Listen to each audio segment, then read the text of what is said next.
खुशामदीद मोहतरम नासरीन, आप तमाम का Z9 उर्दू न्यूज़ में खैर मक़दम है। नासरीन, एक भटके हुए को रास्ता दिखाना और उसे हिदायत के रास्ते तक पहुंचाना बहुत ही अजर सवाब का काम है। रह गई इस शख्स की बुराइयां और कोताहियां तो इसको दूर करने के लिए भी बेहतरीन कोशिश करनी चाहिए। इसी तरह की बेहतरीन खिदमत और बेहतरीन कोशिशें south west zone additional DCP Mohammad Ashfaq की जानिब से की जा रही है, जहां पर भटके हुए लोगों को सही रास्ता दिखाने के लिए और इन्हें सही और गलत की तमीज़ करवाने के लिए मोहम्मद अशफाक की जानिब से बेहतरीन खिदमत अंजाम दिए जा रहे हैं। South west zone additional DCP Mohammad Ashfaq, जो कि जराइम की रोकथाम के लिए और बिगड़ते हुए हालात को सुधारने के लिए, नौजवान नस्ल के मुस्तकबिल को सुनहरा बनाने के लिए और इन्हें नशीली अद्वियात के दलदल से बाहर निकालने के लिए बेहतरीन इक़दाम करते हुए आवाम को हर तरीक़े से और नित नए तरीक़ों से अपनी जानिब से बेहतरीन कोशिशें कर रहे हैं। लेकिन अफसोस सद अफसोस के आज हमारी कौम अपनी ही तानाशाही में मस्त मगन नज़र आ रही है। जी हाँ नाज़रीन, क्योंकि तमाम हैदराबादीज़ ही रात देर गए तक जागते फिरते हुए, होटलिंग करते हुए कई सारी गैर कानूनी सरगर्मियां अंजाम दे रहे हैं और फिर दिन चढ़े तक सो रहे हैं और कई सारी गैर कानूनी सरगर्मियों में मुलविस होते हुए अपने सुनहरे मुस्तकबिल को तबाह व बर्बाद कर रहे हैं। सबसे बड़ी अफसोस और लम्हे फ़िक्र की बात तो यह है कि इसमें मुस्लिम तबका ही बहुत ही ज़्यादा अहम रोल अदा कर रहा है।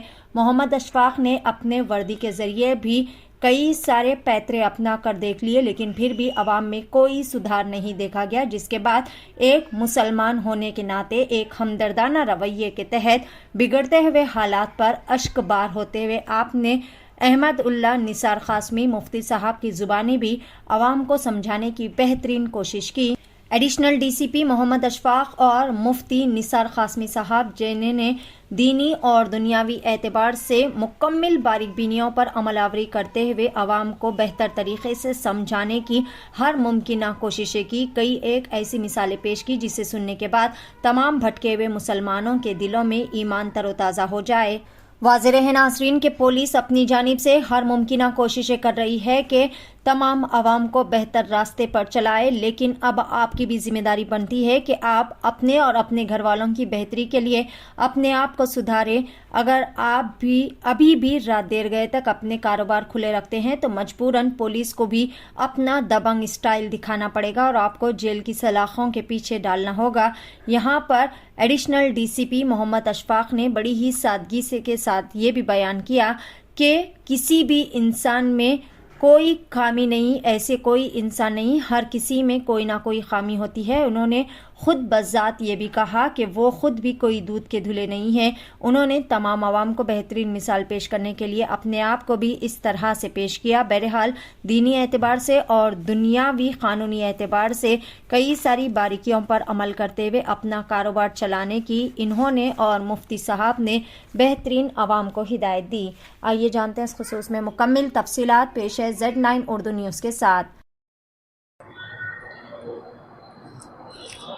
हमारे हैदराबाद के सीपी साहब के इंस्ट्रक्शंस पे मैं एक महीने से जो इस्टेब्लिशमेंट्स हैं, होटल्स हैं, उनको टाइम की पाबंदी के लिए गुजारिश कर रहा हूँ, इल्तिजा कर रहा हूँ। वैसे और क़ानूनी कार्रवाई भी कर रहा हूँ कि केसेस लगा रहे हैं और बैंड ओवर कर रहे हैं और एक महीने से मैं इस काम पे तवज्जो दे रहा हूँ और वक्फन मैं अपने एरिया में सरप्राइज विजिट भी कर रहा हूँ।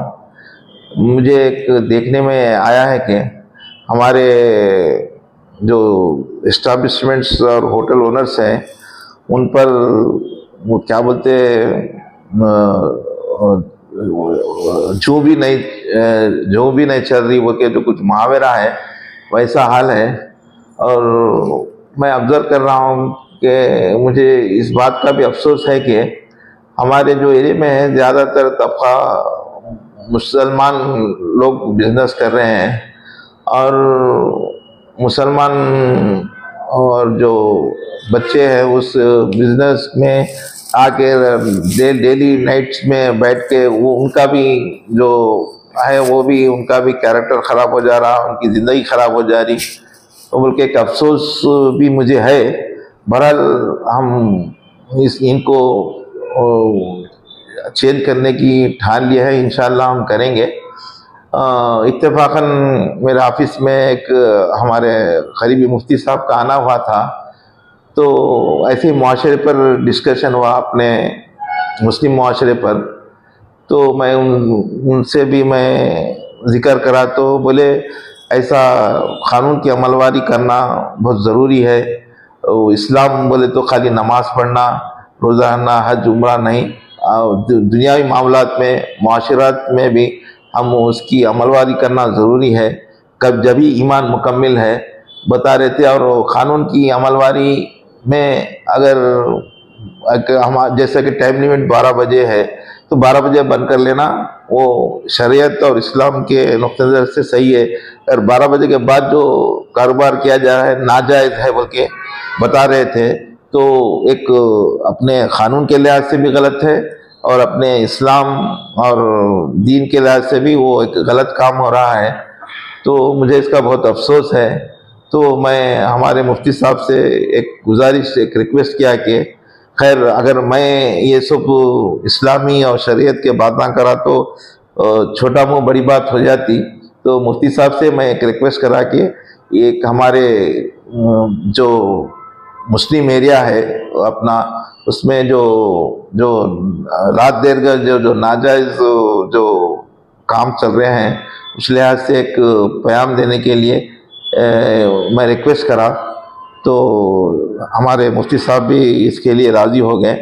तो मेहरबानी करके मैं अभी भी अपने मुस्लिम भाइयों से, जो हालांकि अल्हम्दुलिल्लाह बहुत बड़े बिजनेसमैन हैं, वो गलत नाजायज़ तरीके से कारोबार ना करने की गुजारिश कर रहा हूँ। और इस मौके पर मैं मुफ्ती साहब से भी इल्तिजा करता हूँ कि ये इसमें शरीयत और इस्लाम के नुक्ते नज़र से ये कैसा है। तो मैं मुफ्ती साहब से गुजारिश कर रहा हूँ। बिस्मिल्लाहिर्रहमानिर्रहीम। मेरा नाम अहमदुल्लाह निसार कासमी, दारुल उलूम देवबंद से मेरी फ़रागत है और यहाँ मेहदीपट्टनम कुतुब शाही मस्जिद में एक मदरसे में मेरी खिदमत है। गंज शहीदा आसिफ नगर झिर्रा की मस्जिद में जुमा की ज़िम्मेदारी है। मुझे जनाब एडिशनल डीसीपी साहब अशफाक साहब की दावत आई आपकी तरफ से और हुक्म हुआ कि कुछ बातें आप हजरात के सामने, हमारे दोस्त अहबाब और भाइयों के सामने, कुछ इस्लामी बातें और हमारी खैर ख़ाही, हमदर्दी और बहुत ही प्यार मोहब्बत से आप हजरात के सामने कुछ ऐसी बातें अर्ज़ करनी है जिसकी वजह से हम और हमारा इस्लाम पूरी दुनिया में, हमारे इस मुल्क और शहर में बदनाम होते जा रहा है। हमारी वो बातें जिसे हमें सुधारना बहुत ज़रूरी है। एक सच्ची बात यह है कि आज मुसलमान हो या इस्लाम हो, मस्जिदों और मदरसों की वजह से बदनाम नहीं है, मार्केट और होटलों की वजह से बदनाम है। वहाँ आदमी अल्लाह के सामने रोता धोता भी है, सजदे भी करता है और आखिरत और जहन्नम की फ़िक्र से आदमी तौबा भी करता है, लेकिन होटल और दुकान पर आने के बाद वो एक सच्चा मुसलमान नहीं बन पाता है। आप सल्लल्लाहु अलैहि वसल्लम की पहली हिदायत यह है कि मुसलमान देर रात तक बिला ज़रूरत के ना जागे। अगर वाक़यतन ज़रूरत है, मसलन कोई इबादत करना चाह रहा है या कुछ पढ़ना लिखना चाह रहा है या कोई ज़रूरी मीटिंग और मशवरा है, वहाँ आप सल्लल्लाहु अलैहि वसल्लम ने इजाज़त दी है। बिला ज़रूरत देर रात तक जागना शरीयत की तालीमात के ख़िलाफ़ है, आप सल्लल्लाहु अलैहि वसल्लम की सुन्नत के ख़िलाफ़ है। सुन्नतों के ख़िलाफ़ चलने वाली ज़िंदगी में अल्लाह कोई बरकत नहीं रखते हैं। आप सल्लल्लाहु अलैहि वसल्लम ने तो फरमाया था कि मेरी उम्मत की उम्र 60-70 साल के दरमियान होगी, लेकिन आज हम देख रहे हैं कि 40 से 50 साल के दरमियान में इंसान बूढ़ा हो रहा है, बल्कि मरने के करीब हो रहा है। मौत को दावत दिया जा रहा है सुन्नतों के ख़िलाफ़ ज़िंदगी गुजारने की वजह से। और साइंस ये कहती है कि जो लोग रात देर तक जागते हैं उनमें 23 बीमारियां पैदा हो जाती हैं। उनमें से 2 बीमारियां मशहूर हैं, एक दिमाग का कैंसर, दूसरा हार्ट अटैक। ये बीमारियां पैदा हो जाती हैं जो लोग रात देर तक जागने के आदी हो जाते हैं। और दूसरी बात यह है कि आप सल्लल्लाहु अलैहि वसल्लम की हिदायत है कि रात का खाना जल्दी खाया जाए। मगरिब से इशा के दरमियान आप सल्लल्लाहु अलैहि वसल्लम का मामूल था रात का खाना खाने का, और हुक्मा ने भी लिखा है कि रात का खाना इतनी पहले खा लो कि खाने के बाद 3 घंटे 4 घंटे का फासला रहे कि तुम जब बिस्तर पर पहुंचो, इतना पहले खाने का हुक्म फरमाया। और बास किताबों में लिखा है कि शाम का सूरज गुरूब होने से पहले खाने से फारिग हो जाओ। और चुनांचे हम देखते भी हैं कि रमज़ान के मौके पर आदमी दिन भर का भूखा रहने के बाद मगरिब के टाइम पर ही इफ्तार कराया जाता है, ताकि वो रमज़ान की मेहनत और मशक्क़त मुसलमान को 11 महीने मुसलमान बन के रहने की ट्रेनिंग है। यहाँ रात देर तक होटलें खुली रहने और रात देर तक खाते खिलाते रहने में, आदमी जब रात देर गुजरने के बाद खाता है तो उसमें शुगर और डायलिसिस की बीमारी आम तौर से पैदा हो जाती है। आप हजरात डॉक्टरों से मालूम कर सकते हैं, हमने भी मालूम किया, डायलिसिस का और शुगर का मर्ज पूरी दुनिया में जहां सबसे ज़्यादा है, इंडिया टॉप लेवल पर है। और इंडिया में हमने किसी रिसर्च करने वाले से मालूम किया तो बताया गया कि इंडिया में हमारा ये तेलंगाना और आंध्रा का एरिया, बिलखुसूस उसमें हैदराबाद का एरिया जिसमें सबसे ज़्यादा डायलिसिस सेंटर पाए जाते हैं, उन डायलिसिस सेंटरों में 300 से ज़्यादा डायलिसिस सेंटर हैं, उनमें सबसे ज़्यादा 80 से 90% मुसलमान पेशेंट हैं। रात देर तक खाने की बीमारियों की वजह से शुगर का मर्ज पैदा हो जाता है, डायलिसिस का मर्ज पैदा हो जाता है। आज सेहतमंद मुसलमान मिलना मुश्किल है, बीमार मुसलमान हर जगह पाए जाएंगे। तीसरी बात यह है कि हमारे रात देर तक जागने की वजह से, शोर शराबे की वजह से, चबूतरों और कट्टों पर बैठे रहने की वजह से, होटलें आबाद करने की वजह से कितने ऐसे गैर मुस्लिम महल्ले हैं जो अपने महल्लों में मुसलमान को मलगी और मकान किराए पे देने तैयार नहीं है। वो अपने महल्लों में मुसलमान को बर्दाश्त नहीं करते, इस वास्ते कि इनकी शादियां रात देर तक होती हैं, इनके खाने रात देर तक होते हैं, इनका जागना और आवारगी रात देर तक होती है, होटलबाजी रात देर तक होती है। जिस जमाने में होटलों के खाने को ऐब समझा जाता था, आज होटल के खाने ही शान और फैशन समझे जाने लगे। इस वास्ते कोई गैर मुस्लिम मुसलमानों को अपने महल्ले में किराए पर मकान देने तैयार नहीं है। अब इससे खुद समझे हम, जहां भाईचारगी हम पैदा करना चाहते हैं मुसलमान और गैर मुस्लिम में, हमारी बदअमली और बदअखलाकी की वजह से वो नफरत पर उतर आए हैं कि इससे हम मुसलमान वो है, अल्लाह के नबी अलैहिस्सलाम ने फरमाया, जिसकी जुबान से और जिसके हाथ से दूसरे को तकलीफ ना पहुंचे। अब इसमें हम अपने किरदार से गैर मुस्लिम भाइयों को तकलीफ पहुंचाने के आदी बन जाते हैं। इससे इस्लाम भी बदनाम होता है, मुसलमान की छवि भी बदनाम होती है। हम तो दुनिया में आए थे पूरी दुनिया को इस्लाम का पैगाम देने के लिए, अमन और शांति का पैगाम देने के लिए, लेकिन अपनी बदअखलाकी और बदकिरदारी की वजह से इस्लाम को बदनाम करने का जरिया बन गए। और तीसरी चौथी बात यह है, हुकूमती कवानीन जिसमें मुसलमानों के लिए हुकूमत और सरकार की तरफ से कोई रूल्स बनाए जाते हैं, जैसे ट्रैफिक और गाड़ी चलाने के रूल्स हैं कि यहाँ पार्क करे, यहाँ पार्क ना करे, इस रूट से जाए, इस रूट से ना जाए, सिग्नल पड़ने पर रुक जाए और सिग्नल पड़ने पर चला जाए, तो वो कवानीन को फॉलो करना मुसलमान पर वाजिब है, ज़रूरी है। इससे मुल्क के अंदर झगड़ा, एक दूसरे को तकलीफ पहुंचाना, एक्सीडेंट होना, इन सब चीज़ों से बचा जाता है। इसी वास्ते उलमा ने लिखा है, अगर हुकूमत का कानून है कि वो हेलमेट पहन कर जाए तो पहन कर जाना वाजिब है, ना पहन कर जाना गुनाह होगा, क्योंकि इंसान अपनी जान को खतरे में डाल रहा है। इससे मालूम हुआ हुकूमती कवानीन को जब फॉलो करना ज़रूरी है, उन्हीं कवानीन में से कानून ये है कि होटलें 11 से 12 के अंदर बंद हो जाएं।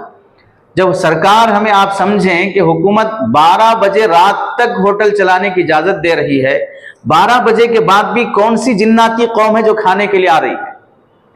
हमारे बाप दादाओं ने भी खाया है, बादशाहों ने भी खाया है, लेकिन क्या हम उनसे भी ज्यादा खाने वाले बन जाएंगे कि रात के 12 बजे भी होटलें खुल रही हैं? बाज होटलें तो वो हैं जो दिन में बंद रहती हैं और 12 के बाद ही खुलती हैं। तो आप बताइए कितना ज्यादा नुकसानदेह होगा। हुकूमत के कानून को फॉलो करना मुसलमान पर वाजिब है।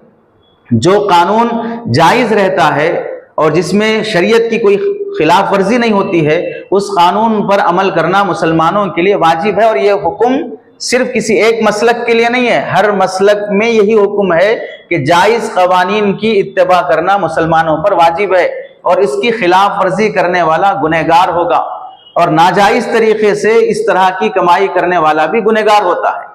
और ये भी देखें, पांचवी बात यह है कि रात देर तक होटलों में जागने से अपनी बीवियों को वक्त नहीं दिया जा सकता, वक्त पर घर नहीं पहुंचते, अपने बेटे और बेटियों को वक्त पर उन्हें वक्त नहीं दिया जा सकता, जिसकी वजह से बच्चों में जो आवारगी आ रही है, जो बर्बादी आ रही है, वो हम अंदाजा नहीं कर सकते कि जैसे बाप होटलबाजी का आदी बन गया, औलाद भी वैसे आवारगी के शिकार होती जा रही है। पहले जमाने में रात के 8 बजे 9 बजे सारे बाप बेटे बड़े छोटे सब घर पर आ जाया करते थे, एक वक्त में बैठकर टेबल पर खाना खाया जाता था। आज घरों में खाने का सिस्टम बर्बाद हो गया, घरों को टाइम पर आने का सिस्टम बर्बाद हो गया, अपनी औलाद को वक्त देकर उनकी तरबियत करने का सिस्टम बर्बाद हो गया। बच्चे बिगाड़ने में हुकूमत का दखल नहीं है, कोई सरकार, कोई पुलिस और कोई सरकारी नुमाइंदा हमारी मुसलमान नौजवान लड़कों लड़कियों के हाथ पकड़ पकड़ कर उन्हें गलत रास्ते पे नहीं ले जा रहा है। माँ बाप के बारे में ये बात कही गई थी कि अपने बच्चों को निवाला खिलाओ सोने का, लेकिन निगाह रखो शेर की कि वो कल किस वक्त आ रहा है, किस वक्त जा रहा है। अब हमारे नौजवान बच्चे होटलों पे हैं, अब ये होटलों पे आ रहे हैं क्यों? होटल खुले हैं तभी तो आ रहे हैं। अगर होटल बंद हो जाते, वक्त पर अपनी कमाई से फारिग होकर अपने घर चले जाते, जैसे लॉकडाउन के जमाने में हमने देखा कि कौन आदमी हिम्मत कर रहा था बाहर निकलने की। जब दुकान खुलता है तो ही ग्राहक आता है, अगर दुकान बंद रहती है तो कोई ग्राहक आने तैयार नहीं होता है। तो इसमें हम दूसरे घरों के बच्चों को भी घरों से बाहर लाने का और उन्हें घरों के बाहर रखने का नुकसान और गुनाह अपने सर पे ले रहे हैं।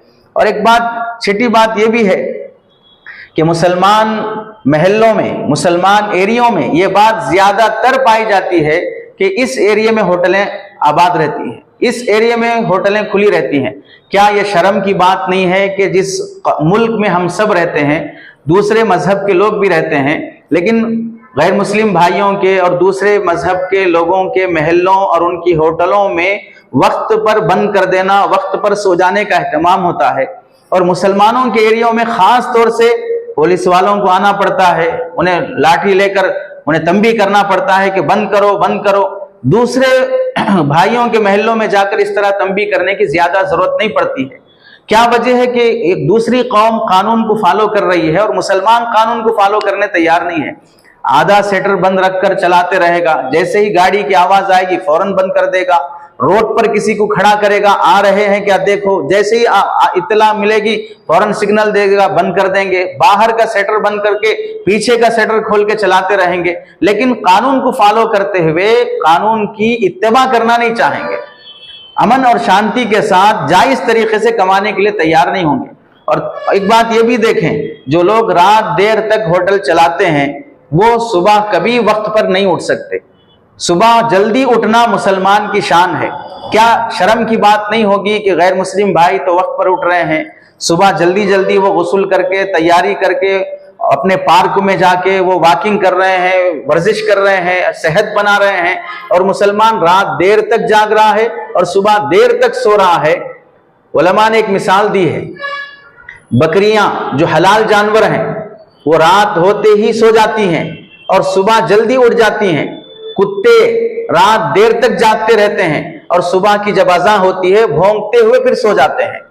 हमें अल्लाह ने हलाल जानवरों के जरिए से सबक दिया है कि जो हलाल जानवर होते हैं वो वक्त की इत्तिबा करते हैं और फॉलो करते हैं, और जो हलाल नहीं होते हैं वो वक्त की इत्तिबा और उसे फॉलो नहीं करते हैं। इसके नुकसानात क्या क्या होते हैं अंदाजा कर लीजिए।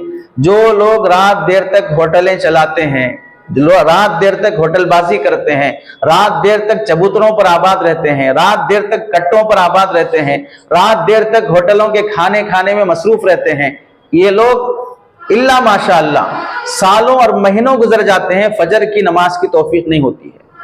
जो कौम सुबह उठकर अल्लाह की इबादत किए बगैर, हदीस में आप सल्लल्लाहु अलैहि वसल्लम ने फरमाया, जो मुसलमान फजर की नमाज पढ़कर फिर कारोबार के लिए निकलता है, अल्लाह उसके हाथ में ईमान का और कामयाबी का झंडा देते हैं।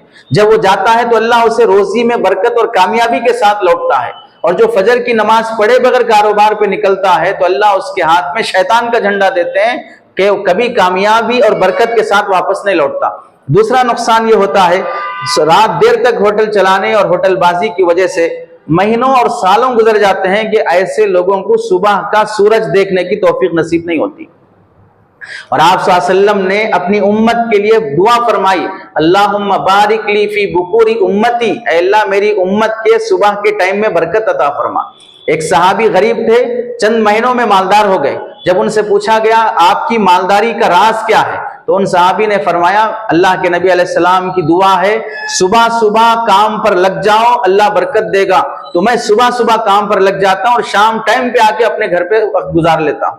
और आज हम सुबह 11 बजे हमारी सुबह होती है और रात 2-3 बजे तक हम जागते रहते हैं। तीसरा, हजरत लुकमान अलैहिस्सलाम ने एक नसीहत फरमाई, बेटा तुम इतने भी बेशरम ना बनो कि जानवर तुमसे पहले सुबह में उठ जाए और तुम रात देर तक सोते रहो। मुसलमानों को सुबह पहले उठने की तालीम और तरगीब दी गई है। और तीसरा नुकसान ये होता है, जो लोग रात देर तक होटलों पे जागते रहते हैं, चबूतरों कट्टों पर जागते रहते हैं, सुबह अपनी औलाद को वक्त पर स्कूल नहीं भेज सकते, उनकी तालीम का जायजा नहीं ले सकते, उनकी तरबियत का जायजा नहीं ले सकते। रात घर पहुंचे, बच्चे सो चुके थे, सुबह घर से बच्चे स्कूल के लिए निकले, ये सो रहे थे, रात में बच्चे सो रहे थे तब आप घर पे आए, और सुबह आप सो रहे थे तब बच्चे घर से स्कूल चले गए। ना बाप घर में होते हुए बच्चों से मुलाकात सही हो रही है, ना उनकी तरबियत और उनकी तालीम पे सही तवज्जो हो रही है। दसियों बार स्कूल और कॉलेज वाले पेरेंट्स मीटिंग में बुला कर थक जाएं तो भी अपनी औलाद की तालीम के लिए भी कभी पेरेंट्स मीटिंग में अटेंड करने के लिए तैयार नहीं होते हैं। फिर भी औलाद के बारे में नवाबों के ख्वाब देखते रहते हैं कि हम अपनी औलाद को ऐसे बनाना है। एक नुकसान ये भी होता है, देर रात तक जागने से पूरे मुल्क और शहर में मुसलमानों की छवि बदनाम होती है। ऐसी आवाज और ऐसा जहन बना दिया जाता है या बन जाता है कि मुसलमान ऐसे ही रहते हैं, मुसलमानों के महल्ले ऐसे ही रहते हैं, मुसलमानों के जवान ऐसे रहते हैं, रात रात तक जागते रहते हैं। कितनी शर्म की बात है, जो औरतें अपने घर से बाहर नहीं निकलती थी, हमने भी कई बार देखा जब कभी सफर से वापस आते हैं, 2 बजे 1:30 बजे एक जगह होटल खुली है, वहां हम खाने के लिए गए तो पूरा होटल 90% भरा हुआ था और उसमें से 80% मुसलमान थे। बुर्के वाली औरतें रात 1:30 बजे तक होटल में खाना खा रही है। आप बताएं कितने अफसोस की बात है। कहां मुसलमान मुआशरा, कहां से इन्हें ऐसी तालीम दी जाती है? क्या इससे इस्लाम बदनाम नहीं होता, मुसलमानों की छवि बदनाम नहीं होती?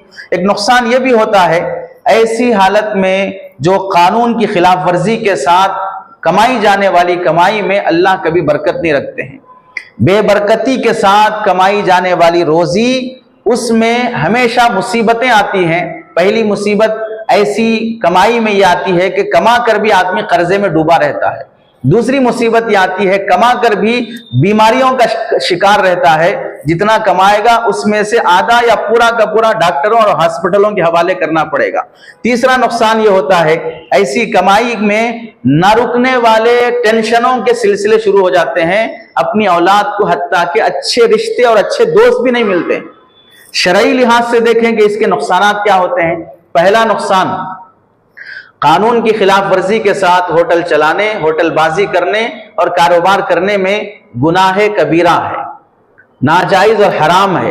नाजायज और हराम तरीके से आने वाली कमाई में अल्लाह कभी बरकत नहीं रखते हैं, मुसीबतें और परेशानियां रखते हैं।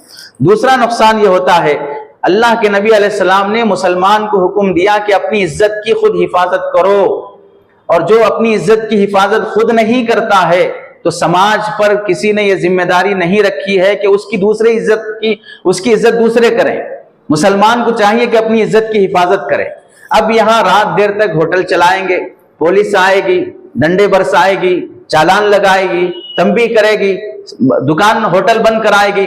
खुद जलील होना गवारा है, लेकिन इस्लाम और कानून को फॉलो करना गवारा नहीं है। तो हालांकि अल्लाह के नबी अलैहिस्सलाम ने यह हुक्म दिया और यह पैगाम दिया, मुसलमान की इज्जत काबतुल्लाह के बराबर है। एक मरतबा आप सल्लल्लाहु अलैहि वसल्लम ने काबे को देखकर फरमाया, ऐ काबा तू कितना मुकद्दस है, तेरा तवाफ नबियों ने किया है, लोग तेरी तरफ रुख करके नमाज पढ़ते हैं, हर नबी ने हर वली ने तेरा तवाफ किया है, लेकिन एक मुसलमान की शान और उसकी इज्जत से बढ़कर तेरी इज्जत नहीं है। इतनी बड़ी इज्जत जिस मुसलमान को बख्शी गई है, आज वो मुसलमान जलील होते जा रहा है अपनी बदआमाली और बदअखलाकी की वजह से।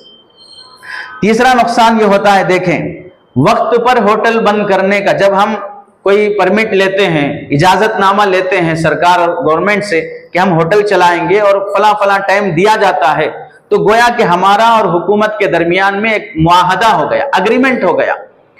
अल्लाह के नबी अलैहिस्सलाम ने फरमाया मुनाफिक है वो शख्स जो वादे की खिलाफ वर्जी करता है। और जब हमारा ये मुआहदा हो गया कि हम होटल 11 बजे तक चलाएंगे, 12 बजे तक चलाएंगे, उसके बाद भी चलाया जाता है, तो ऐसा शख्स वादे की खिलाफ वर्जी करता है। वादे की खिलाफ वर्जी करने वाले के बारे में अल्लाह के नबी ने फरमाया यह शख्स मुनाफिक है। तो तीसरा गुनाह यह हो रहा है कि हमें देर रात तक होटलें चलाने से निफाक का गुनाह लाजिम आता है, और निफाक का गुनाह इतना बड़ा है, कुरान मजीद में अल्लाह के नबी अलैहिस्सलाम ने, कुरान मजीद में अल्लाह रब्बुल इज्जत ने काफिरों से भी बड़ा सख्त अज़ाब मुनाफिकीन का जिक्र किया। और निफाक की वजह से एक नुकसान यह होता है कि कलीमे की मौत मिलना बहुत मुश्किल हो जाती है निफाक की वजह से। चौथा बड़ा नुकसान यह होता है, दुकान खुली रखे वक्त से भी जायद, टाइम होने के बाद भी, 12 बजे के बाद भी, या होटल खुली रखे, तो इसमें हमारी होटल, हमारी दुकान खुली रहने की वजह से ही दूसरे नौजवान आते हैं।